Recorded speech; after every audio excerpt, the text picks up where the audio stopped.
கேட்டுட்டீங்க 102.3 with Bharathi Tamil FM. மனங்களில் எண்ணிற்று முழுமையான கொண்டாட்டம். இன்னைக்கு படைப்பும் பகிரும் நிகழ்ச்சி உங்களுக்காக காத்துட்டு இருக்கு. நம்ம கூட எழுத்தாளர் கரடிக்குளம் ஜெயா பாரதி பிரியா அவர்கள் இருக்கிறாங்க. அவங்களோட தான் நம்ம பேச போறோம். சார் வணக்கம் சார். வணக்கம். வணக்கம் சார், எப்படி இருக்கீங்க? நல்லா இருக்கேன் சார். சார், இப்போ நான் ஒரு சில விஷயங்கள் உங்களை பத்தி நான் கேள்விப்பட்டேன் சார். சொல்லுங்க சார். இப்போ நீங்க ஒரு 16,000 நகைச்சுவை துணுக்குகள் எழுதியிருக்கிறதாவும், ஒரு 550 ஒரு பக்க சிறுகதைகள், 2,500க்கும் மேற்பட்ட கவிதைகள் இவ்வளவு எழுதியிருக்கீங்கன்னு சொல்றாங்க. உண்மையா சார் அதெல்லாம்? உண்மைதானா சார்? இப்போ நீங்க தொடர்ந்து சார் உங்களை பத்தி சொல்லுங்க. உங்களை எழுத்து சம்பந்தமா உங்களுடைய விஷயங்களை பத்தி சொல்லுங்க. சரிங்க சார், ரொம்ப நன்றி. அகில இந்திய வானொலி சென்னை விவித் பாரதியின் நேயர்களுக்கு ஓகே, கரடிக்குளம் ஜெயபாரதி பிரியாவின் மாலை வணக்கம். படைப்பும் பகிர்வும் எனும் நிகழ்ச்சியின் மூலம் அன்பு செல்வா அவர்களோடு எனது அனுபவங்களை நேயர்களோடு பகிர்ந்ததில் பெரிதும் மகிழ்கிறேன். நானும் சிறுவனாக இருந்து வளர்ந்தவன் தான். சரி. எங்க காலத்துல நாங்க இளமையா இருக்கும்போது எங்களுக்கு வாசிக்கக்கூடிய அனுபவங்கள் நிறைய கிடைச்சது. எங்க வீட்டுல அப்பா அம்மா எல்லாருமே புத்தகங்கள் படிப்பாங்க. 67ல, அதாவது நான் 5ஆம் வகுப்பு படிக்கும் போதே எங்க வீட்டுல சில புத்தகங்கள், ராணி, கல்கண்டு மாதிரி புத்தகங்கள் எங்க அப்பா வாங்கி கொண்டு வந்து போடுவாங்க. அம்மாவும் அப்பாவும் படிப்பாங்க. அதுல இந்த ரொம்ப ரசிச்சு சின்ன குழந்தையா இருக்கும்போது ரசிக்கிறது வானில குரங்கு குசலான ஒரு பகுதி வரும். சரிங்க. அதே போல தினத்தந்தியில தன்னித்தீவுன்னு ஒண்ணு வரும். இதெல்லாம் நாங்க சிறுவலா இருக்கும்போது ரொம்ப விரும்பி படிப்போம். நல்ல வாசிப்பு அனுபவம் இருந்ததுனால எழுத்துலயும் ஆர்வம் உண்டு. ஓகே. என்னுடைய எழுத்து ஆர்வம் 1991ல ஆரம்பிச்சது. நல்லா எழுதக்கூடிய ஓரளவு. ஓகே. எனது முதல் நகைச்சுவை துணுக்கு மாலை முரசுல 72ஆம் வருஷம் வந்தது. அதன் பிறகு தினத்தந்தியில ஒரு நகைச்சுவை துணுக்கு. அதோட நான் கல்லூரி கால படிக்க போனதுனால இந்த எழுத்து கொஞ்ச காலம் வடிகட்டி வச்சிருந்தேன். ஓகே. தற்காலிகமா நிறுத்தி வச்சிருந்தேன். 80களுக்கு பிறகு நமக்கு நான் பணிபுரிந்த எனது மத்திய அரசு வேலை பணியின் சுற்றுச்சூழல் காரணமாக நான் நண்பர்களை சந்திக்கக்கூடிய வாய்ப்பு கிடைத்தது. சரி. அப்போது பிரபலமான எழுத்தாளர்கள் பலர் வங்கிக்கு வருவார்கள். அவர்களோடு பழக்கம் ஏற்பட்டது. நான் தொடர்ந்து எழுத ஆரம்பித்தேன். சார், பொதுவாக இப்போ நம்ம இந்த மாதிரி வங்கியில் வேலை செய்யும் போது நம்ம ரொம்ப அமைதியாக இருப்போம், யார்ட்டையும் பேச மாட்டோம். ஒரு படைப்புத்திறன் அங்கே வரதுங்கிற ஒரு ஆச்சரியமாக இருக்குது. ஆனால் நீங்கள் எப்படி அந்த சூழலில் நீங்கள் ஒரு படைப்பாளியாக உருவானீங்க? சார், நீங்க இப்போ உள்ள வங்கி சூழ்நிலை வேற. ஓகே. 80களில் வங்கி சூழ்நிலை மேனுவல், இப்ப ஃபுல்லா computerisation. Okay okay. CBS system இப்போ. ஓகே. அப்போ நாங்க நேரா வாடிக்கையாளர்களை பார்த்து தான் பேசுவோம். ஓகே. ஒவ்வொரு வாடிக்கையாளரையும் தனிப்பட்ட முறையில அவங்க குடும்பத்துல எல்லாத்தையும் தெரிஞ்சு வச்சிருப்போம். இப்ப அப்படி இல்ல. அப்போ வேலைகள் மேனுவல், எல்லாமே லெட்ஜர் ஒர்க்கிங் தான். ஓகே. வாடிக்கையாளர்களுடைய சேவை முடிஞ்சிருச்சுன்னா அதுக்கப்புறம் நாங்க எந்த நேரத்திலையும் எங்களுடைய வேலையை முடிக்கலாம். அருமை அருமை. நேரத்துல மட்டும்தான் வாடிக்கையாளர் சேவை. காலை 9:45 இருந்து மத்தியானம் 2 மணி வரைக்கும் உள்ள நேரத்துல வாடிக்கையாளர் சேவையை முடிச்ச பிறகு அதுக்கப்புறம் உள்ள லெட்ஜர் ஒர்க்குகளை நாங்க முன்ன பின்ன செய்வோம். Okay sir. இப்போ நீங்க சொல்லுங்க சார். சொல்லுங்க. அப்போ 9:45 ஆரம்பிச்சு 4:45 பேங்க் முடிஞ்சிடும். 6 மணிக்கெல்லாம் பேங்க் கூட்டிட்டு போய் ஆகணும். ஓகே. அன்டைம்ல உட்கார மாட்டாங்க. இப்போ பேங்க் கல்ச்சர் மாறி போச்சு. இதுதான் காரணம். அப்போ எங்களுக்கு எழுதுறதுக்கு வாய்ப்பு இருந்தது. சரி சார், நீங்க இப்போ நிறைய பத்திரிகைகள்லாம் எழுதிருக்கீங்க. அதுக்கப்புறம் நிறைய புத்தகங்கள், ஒரு 28 புத்தகங்கள் அதெல்லாம் நீங்க தொகுத்து வந்திருக்கு இல்லையா? ஆமா. கேட்டுட்டீங்க 102.3 வித் பாரதி தமிழ் எஃப்எம். மனங்களில் எண்ணிற்று முழுமையான கொண்டாட்டம். படைப்பும் பகிரும் நிகழ்ச்சி கேட்டுட்டீங்க. இன்னைக்கு நம்ம கூட எழுத்தாளர் கரடிக்குளம் ஜெயா பாரதி பிரியா அவர்கள் இருக்கிறாங்க. நிறைய விஷயங்கள் நம்மளோட பகிர்ந்துட்டு இருக்காங்க. சார் வணக்கம் சார். வணக்கம் சார். நீங்க நிறைய நகைச்சுவை துணுக்கள் எழுதிருக்கீங்க. இப்போ அந்த மாதிரி நகைச்சுவை எழுதுறதுக்கு, அதாவது சிரிக்க வைக்கிறதுக்கு ஆள் இல்லை அப்படின்னு நாங்கள் எல்லாம் வருத்தப்பட்டு இருக்கோம். சார், உங்க நகைச்சுவை துணுக்கு எப்படி ஆரம்பிச்சிங்க, அதை பத்தி சொல்லுங்க. தொடக்கம். முதல் தொடக்கம் சார் நிறைய சிறுகதைகள் அப்ப படிப்போம். ஓகே. அப்போ ஜெயகாந்தனுடைய சிறுகதை எல்லாம் பெரிய பெரிய சிறுகதைகளா இருக்கும். அது ஓகே. எழுதி அனுப்புவோம் பத்திரிகைகளுக்கு. ஓகே. ம். பூரா பிரசுரமாகாம திரும்பி வந்துரும். ஓகே. ம். ம். அப்போ ஒரு முறை திருநெல்வேலி வானொலி நிலையத்துக்கு ஒரு நிகழ்ச்சிக்காக போயிருக்கும்போது ஆ. ம். தங்கச்சி கோ சுவாமிநாதனும் பைம்பொழில் நாகூர் மீதானும் இவ்வளவு பெருசாலாம் எழுதுனா படிக்கிறது அழுத்து போவோம். ம். குட்டி குட்டியா எழுதுங்க, கவிதை எழுதினாலும் சரி கதை எழுதினாலும் சரி சின்னதா எழுதுங்க. ஓ. இப்பதான் இப்ப புதுசா எழுதுறவங்களுக்கு பெயர் போய் ரீச் ஆகும். ஓகே. ம். நீங்க பெரிய எழுத்தாளர்கள் மாதிரி இத்தனை பக்கம் எல்லாம் எழுதாதீங்க ம். அப்படின்னு சொன்னாங்க. ஓகே. சரி அப்படின்ட்டு நாங்க அடுத்து சில நண்பர்கள்ட்ட யோசனை கேட்கும்போது ஈஸியா மக்கள் வாசகர்கள் இதுல போய் சேரக்கூடிய ஒரே ஒரு இது நகைச்சுவை தான். ஓ. ம். ஒரு குமுதமோ அல்லது ஏதோ ஒரு வார பத்திரிகை எடுத்தீங்கன்னா ஒரு பிரபலமான எழுத்தாளர் எழுதுற தொடர் ஒரு இடத்துலதான் பேர் இருக்கும். ஓகே.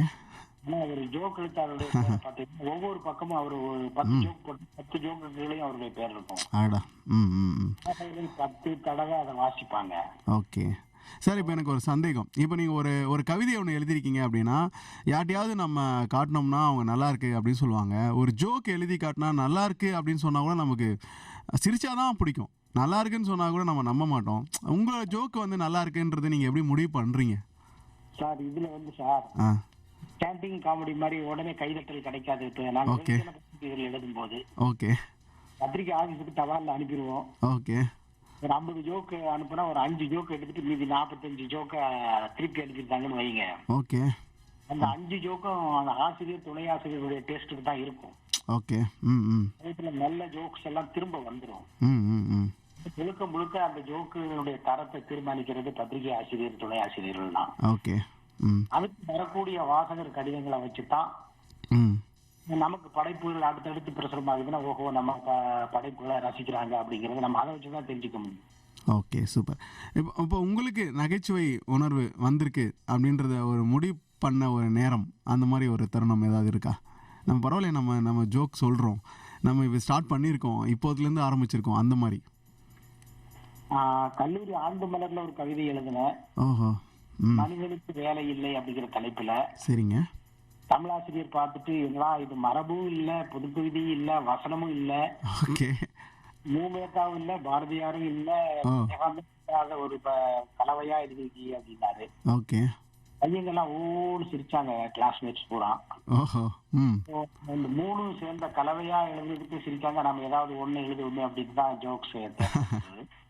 Okay sir. இப்போ எங்களுக்காக ஒரு ஜோக் ஏதாவது சொல்லுங்க. ஆனால் எனக்கு ஒரு கொஷின் ஒன்று இருக்குது. நீங்கள் நான் பேசும்போது இதில் பேசுங்க நிகழ்ச்சியிலன்னு சொல்லும்போது நீங்கள் எனக்கு பேசி பழக்கம் இல்லைன்னு சொன்னீங்க. அது ஜோக் இல்லை தானே, சீரியஸாக தானே சொன்னீங்க?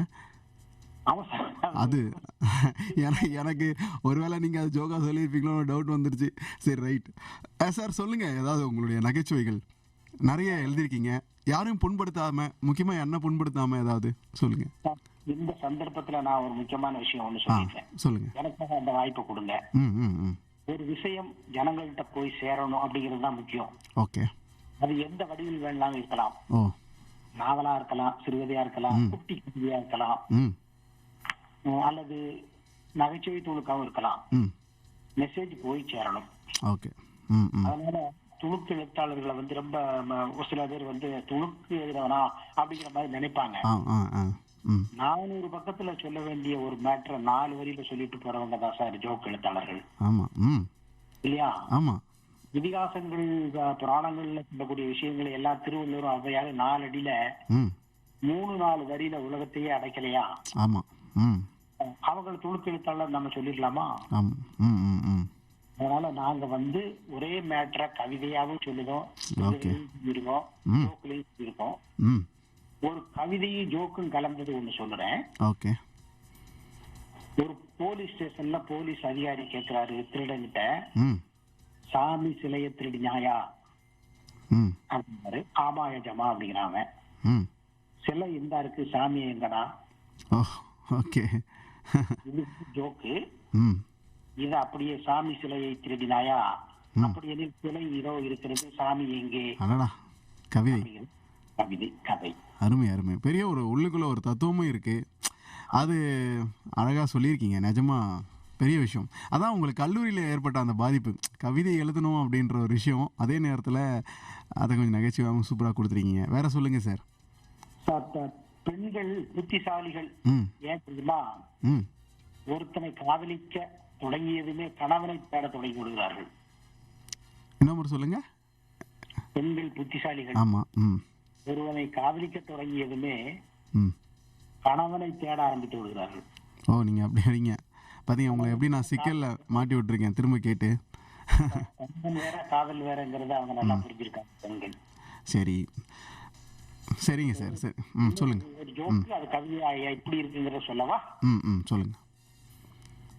கள்ள நோட்டு அடிக்கிறது குற்றம், ம் அதை அரசாங்கம் மட்டும்தான் செய்யணுங்கிறது உனக்கு தெரியாதா ஓ அப்படின்னு சொல்றாரு. ம் ஓஹோ, கள்ள நோட்டையும் அரசாங்கம் தான் அடிக்கணுங்கிறது எனக்கு தெரியாது சார் அப்படிங்கிறாரு போலீஸ் ஸ்டேஷன்ல. ஓகே, சரி சரி, ஓகே.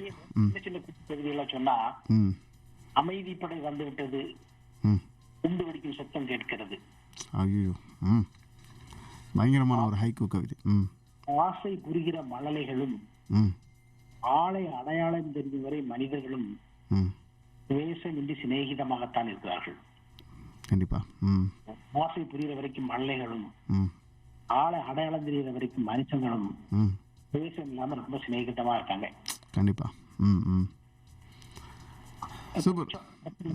ஆண்கள் நம்பிக்கையான பிராமிகளாக இருந்தால் ம் நாங்கள் ஏன் பல சின்ன வீடுகள் வைத்துக் கொள்கிறோம் என்கிறார் ஒரு பெருந்தலைவர். ஓ, சரி சரி, சரிங்க சார். ம் ஒரே சான்ஸ். ம் கோயில் வாசல்ல நீங்க தினமும் கோயிலுக்கு போகும்போது பாப்பீங்க, ம் 20 பேர் 30 பேர் பெரிய கோயில் வாசல்ல பிச்சை எடுப்பாங்க. சரிங்க. அதை நம்ம ஞாபகம் வச்சுக்கிட்டு அன்னதான கடவுள்னு ஒரு கவிதை. ம் நகர திருக்கோவில் வாசல்களில் ம் வாழ்நாள் முழுதும் பிச்சை எடுக்கும் ஒவ்வொரு பிச்சைக்காரனுக்கும் ம் அவன் நம்பிக்கை வைத்திருக்கும் ஒரு குலதெய்வம் இருக்கிறது எங்கோ ஒரு அடடா, வேற லெவல் சார், சூப்பர், அருமை. ம் அவனுக்குன்னு ஒரு குலதெய்வம் எங்கேயோ இருக்கும். அது அவனுக்கு சோறு போட்டது இந்த கோயில், ம் அவனுடைய நம்பிக்கை எங்கேயோ அத்தவான காட்டுக்குள்ள இருக்கிற ஒரு அருமை அருமை அப்படிங்கிறது. அருமை அருமை. சில கவிதைகள், குட்டி கவிதைகள், என்னுடைய ஒரு 9 புது கவிதை புத்தகங்கள் வெளியிட்டிருக்கேன் சார். ஓ, அருமை. ம் ம் அதுல ஒரு 4000 3500 கவிதைகள் இருக்கும். சரி, நீங்க உங்களுடைய புத்தகங்களை வந்து எம்ஃபில் ஆய்வு செய்திருக்காங்களே, அந்த மாதிரி ஒரு தகவல் கிடைச்சது, அப்படி உண்மைங்களா அது? ஆமா சார், பண்ணிருக்காங்க சார். ஓ, அருமை அருமை. பிரபலமான ஒரு நாவலாசிரியர் கமலா கந்தசாமி அப்படின்ட்டு ஒரு ம் 5 எம்ஏ பட்டம், ஒரு எம்ஃபில், ஒரு பிஹெச்டி, ஓ ஒரு மாவட்ட கல்வி அதிகாரி, ம் ஒரு நம்ம பாலச்சந்தருடைய குறுந்தொடர்களுக்கு வாசனம் எழுதினவர் ம் அவர் கமலா கந்தசாமிங்கிறவரு. 1991 என்னுடைய படைப்புகளை வந்து ம் கரடிகுளம் ஜெயாபாரதி பிரியாவின் படைப்புகள் நவீன இலக்கியத்தின் ஒரு புது வடிவம் அப்படின்ட்டு அடடா, ம் மதுரை பல்கலைக்கழகத்துல எம்ஃபில் பட்டம் வாங்கியிருக்காரு. அப்பவே அருமை அருமை அருமை.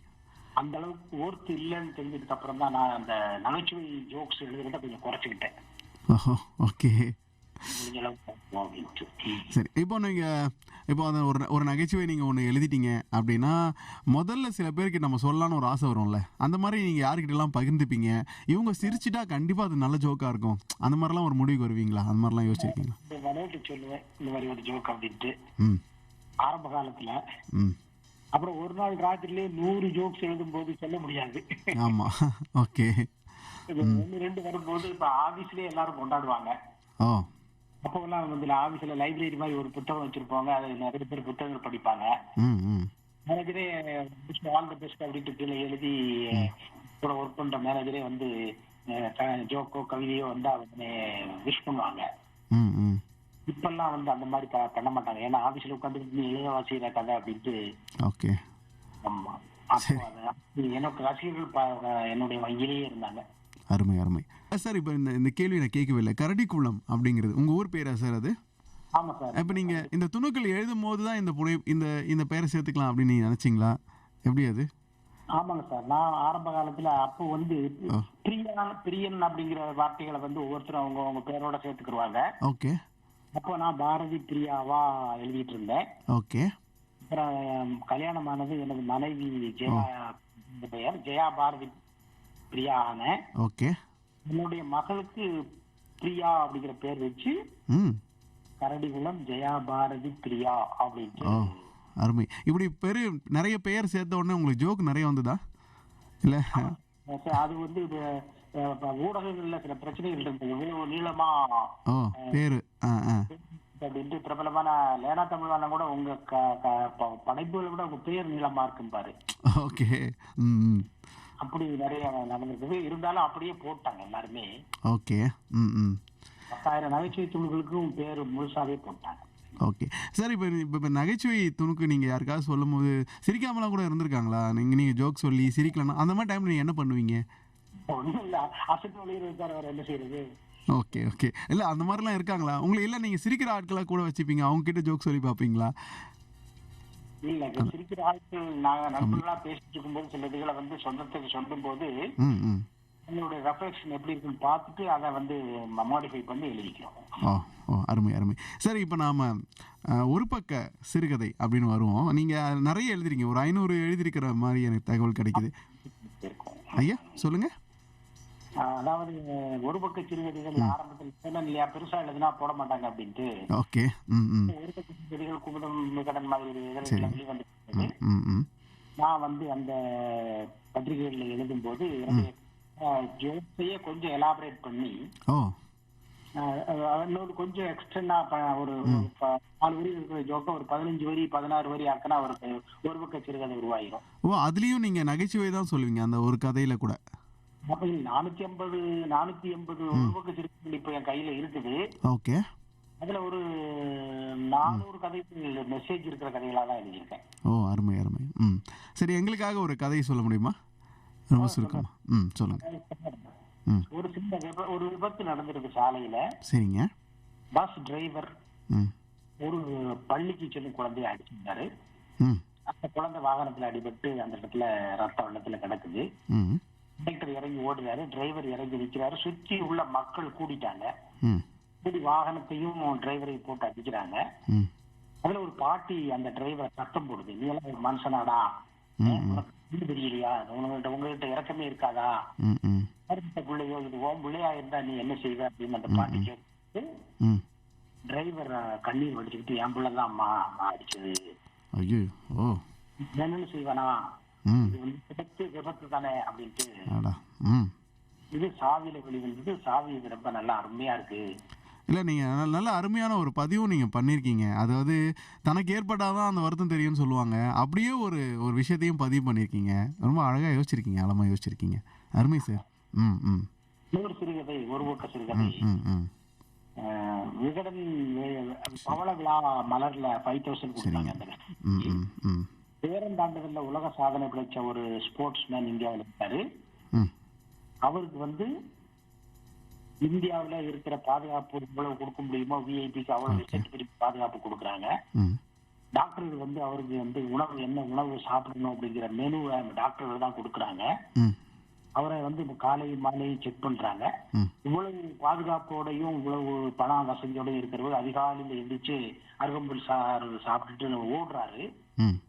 ஓடிட்டே இருக்கும்போது பாதுகாவலர்களுக்கு இருந்தெல்லாம் டிவிக்கு கொடுத்துட்டு ஒரு கடற்கரை பிரதேசத்துல ஒரு மீனவர் குப்பத்துக்குள்ள போறாரு. அங்க வந்து ம். ஒரு களக்கூட்டாடி இருக்காரே, அவர் வந்து ஒரு கயிறு கட்டி நீளத்துல அங்கேயும் இங்கேயும் தாண்டுறாரு. ம். அதை பார்த்துக்கிறாரு. இவர் பார்த்த உடனே அதிர்ச்சி ஆயிடுது. இவர் தாண்டுனாரு உலக சாதனை அப்படின்னா அவர் ம். 17 அடி தாண்டுறாரு. ஓகே. ம். அவருடைய வயிறு ஒட்டி போயிருக்கு, சாப்பிடவே இல்லை. ம். அவர் விரிச்சு போட்ட துண்டுல சில காசுகள் தான் கிடக்கு. ஓகே. உடனே இவரு, தன் கழுத்துல கிடக்குற அந்த 5 பவுன் செயின் கிடக்கு அதுல போட்டுறாரு. ஓகே. பார்த்த உடனே அந்த களக்கூத்தாடி தலைவன் வந்து, ஐயா இந்த இதெல்லாம் நாங்க எடுத்துட்டு போனா இங்க பிடிச்சுக்குருவாங்க, போலீஸ்ல எங்கேயோ பிடிச்சு வந்தேன், ம். ம். போடுங்கம்மா. இல்ல இல்ல, இது உனக்கு தான், நீ வித்து ம். இனிமே நீ தாண்டாத அப்படின்ட்டு போயிருக்காரு. ம். ம். அவ்வளவுதான். இனிமே நீ உயரம் தாண்டறதெல்லாம் அதெல்லாம் வச்சுக்காத, நான் எனக்கு மேலே வந்துடக்கூடாது அப்படின்னு சொல்லியிருக்கேன். ஆனால் ஒரு சூப்பர் சார், அருமையான ஒரு பதிவு. ஓகே, சில பேர் இன்னுமே வெளி உலகத்துக்கு தெரியாமலும் சில சாதனையாளர்கள் இருக்கிறாங்க அப்படிங்கிற மாதிரியும் நம்ம இதை புரிஞ்சுக்க முடியும். ரொம்ப அழகாக சொல்லியிருக்கீங்க. வேற சொல்லுங்கள். அப்புறம் ஒரு அம்மா வந்து தன் மகனுக்கு கதைகள் சொல்லிட்டு, புராண இதிகாச கதைகள் சொல்லிட்டு இருக்கும்போது ஆஞ்சநேயர் கதையை சொல்லிட்டு கோயிலுக்கு, ஆஞ்சநேயர் கோயிலுக்கு சுவாரஸ்யம் இல்லாம கேட்டுக்கிட்டு வரா. அங்க கோயிலுக்குள்ள நுழைஞ்ச உடனே ஆஞ்சநேயர் வந்து விஸ்வரூபமா நிக்கிறாரு. பார்த்த உடனே பையன் அப்படியே முழுமுழுக்க ஆரம்பிச்சிடலாம். ம் அம்மாவுக்கு ஒரே சந்தோஷம், நம்ம சொன்னது இந்த பையன் நல்லா கேட்டுக்கிட்டானே, ஓகே உடனே ஆயிட்டானே அப்படின்ட்டு அப்புறம் பிரகாரம் சுத்தி வராங்க. ம் பிரகாரம் சுத்தி வரும்போதும் அவன் சுத்தி முத்து பார்த்துக்கிட்டே முழுமுழுத்துக்கிட்டே வரான். ம் இந்த சின்ன பையன் 12 வயசு பையன் இவனுக்கு யார் வந்து இந்த ஸ்லோகங்கள் எல்லாம் சொல்லி கொடுத்துருப்பான், ம் இவன் என்ன மந்திரம் சொல்றானே ஒண்ணுமே புரியலையே, ம் ஆனா முழுமுழுத்துக்கிட்டே வாரான் அப்படின்ட்டு பிறகு கோயிலை சுத்திட்டு வந்து ஆஞ்சநேயர் முன்னாடி நின்றுட்டு இருந்தேன். என்னடா தம்பி சொன்ன, இது வரைக்கும் நீ ஏதோ ஸ்லோகங்கள் சொன்னியே, என்ன ஸ்லோகம் அப்படின்னு அம்மா மகன் கிட்ட கேக்குது. ம் இந்த பையன் இல்ல, அம்மா ஸ்லோகமும் இல்ல மந்திரமும் இல்ல, ம் ஆஞ்சநேயர் கழுத்துல வாத்தியா வடமால சுத்தி கிடக்குது, ஓ ஓகே அதுல 100 வடை இருக்கான்னு எண்ணெய் இருக்குது, ஓ ஓகே கோயில் இருக்கிறவங்களே 20-22 பேர் தான் இருக்காங்க, ஓ தலைக்கு 4 வடை வரும், ஓகே சந்தோஷமா அப்படின்னு. ஓகே ஒரு அருமை அருமை. ஆனால் உண்மையாகவே ஒரு குழந்தைகளுடைய உலகம்ன்றது ஒரு வேற, அவங்க பார்க்குற விஷயமும் வேற. நிஜமா ஒரு ஒரு நம்ம வீட்டில் படைக்கிற விஷயமா இருக்கட்டும், குழந்தைகள் எதிர்பார்க்கறது வேற. முதல்ல போய் எடுத்து சாப்பிடணும் தான் வருவாங்க வீட்டில், ஆனால் அதை வேணான்னு இது பண்ணுவாங்க. சில பேர் வந்து குழந்தையும் தெய்வம் ஒன்று தான், முதல்ல சாப்பிடணும் அப்படிலாம் கூட கொடுக்குற நல்ல பெற்றோர்களும் இருக்காங்க. அருமையான பதிவு சார். புண்படுத்தாம நகைச்சுவை சொல்லுங்க அப்படின்னு நம்ம சொல்லியிருந்தோம். அதே மாதிரி ஆனால் வயிறு புண்படுற மாதிரி அவர் சொல்லிட்டு இருக்காரு. சார் வணக்கம் சார். சொல்லுங்க சார். வணக்கம். சார் நம்ம ஒரு பக்க கதைகள் பற்றி நம்ம பேசினோம். சில கவிதைகள் நீங்கள் எழுதியிருக்கீங்க இல்லையா, அந்த கவிதைகள் குறித்து சொல்லுங்க. ஒரு கவிதை ஏதாவது சொல்லுங்க பார்க்கலாம். எல்லாமே புது கவிதைகள் தான் சார், மரபு ஓகே கவிதைகள். சரிங்க புது கவிதைகள் சின்னதாகவும் உடனே சுருக்குன்னு மனசுல தைக்கிற மாதிரி நிறைய இருக்குது. சரிங்க அதுதான் எல்லாரும் விரும்புறாங்க. அந்த புத்தகங்கள் தான் நல்லாவும் போயிட்டு இருக்கு. ஓகே அப்படி சில சமயங்கள்ல இப்போ ஒரு கடற்கரைக்கு போறோம், கடற்கரையில ஒரு காதலனும் காதலியும் உட்கார்ந்துருக்காங்க, ம் 2 நண்பர்கள் உட்கார்ந்துருக்காங்க, ஒவ்வொருத்தருடைய பார்வையும் ஒவ்வொரு மாதிரி இருக்கும். ஓகே ஒரு கவிஞன் நான் ஒரு சமூக கண்ணோட்டத்தோட பார்க்கும்போது, ஓ எங்க பார்த்தாலும் பிளாஸ்டிக் வந்து பூமி வந்து வயலின் வெளிகள் எல்லாமே பிளாஸ்டிக் ஆகுது இல்லையா, ஆமாம் ம் அதனால கடற்கரையில நான் போய் பார்க்கும்போது அந்த கடல் அலை ஒவ்வொன்னா ஓடி வந்து நம்ம காலில் விழுந்து விழுகிறது இல்லையா, ஓகே ம் அதை பார்க்கும்போது பதறி அடித்து ஓடி வந்து ம் வெட்டி எட்டி பார்க்கிறது வங்க கடல் அலை, ம் கரை இருக்கோ மணல் கிடக்கோ பிளாட் ஆகி போச்சோ, அருமை அருமை. ம் இந்த பூமி இருக்கா நமக்கு, கடற்கரை இருக்கா இல்லை இல்லைன்னா தூக்கிட்டாங்களா, அந்த மாதிரி யோசிக்க. சூப்பருங்க. ம் வந்து எட்டி பார்க்குற மாதிரி இருக்கு அப்படின்னு நான் அது என்னுடைய பாணி. அருமை அருமை. ம் அதாவது வறுமையை பற்றி சொல்லும் போது ம் ஒரு ஒரு பெரிய கவிதை அது, அதுல உங்களுடைய முத்தாய்ப்பா உள்ளதை மட்டும் ம் ம் சொல்லுவேன். ம் ஒரு கவிதை நிஜமா இருக்கணும். ஓகே நம்ம வந்து கற்பனை கவிதைகள் அந்த காலத்துல எழுதினாங்க, சரிங்க இப்போ எழுதுற கவிதைகள் எல்லாமே நிஜத்தை சொல்லணும். ம் அதனாலதான் ஒரு பெரிய கவிதையில சிறுசை மட்டும் சொல்லுவேன். ம் இந்த ஏழை வறுமையில் அடிபட்டவன் சொல்லுதான், எனது வறுமை என்பது ம் கூழுக்கும் அரிசி சோத்துக்கும் இடையிலான 30 தலைமுறை இடைவெளி தூரம். வா ம் நாங்கள் 3வது வேளை சாப்பிட காத்திருந்தது ம் 300 வருட காலம். ம் ம் ம் எங்களது வறுமை என்பது கூழுக்கும் அரிசி சோத்துக்கும் இடையிலான 30 தலைமுறை இடைவெளி தூரம். ம் ம் ம் 3வது வேளை சாப்பிட காத்திருந்தது 300 வருட காலம். அருமை. ம் ம் இந்த கவிதைக்கு தலைப்பு உணவு இடைவேளை. அடடா. ம் ம் அருமை அருமை. ஒரு கவிதை நிஜமா இருக்கணும் அப்படின்னா என்ன, எப்படி இருக்கணும் அப்படிங்கிறதுக்கு ஒரு உதாரணமா, ஓகே ம் தீயை வரைந்து கொண்டிருந்த ஓவியர் கையை உதறினார், ஓகே சூடு போட்டது தூரிகை. ஓகே அருமை அருமை. ம் ம் அப்படிங்கிற தலைப்புல ஆஹா சூப்பர். அகிரணைகள் இருக்கு பார்த்தீங்களாப்பா, ஆமா.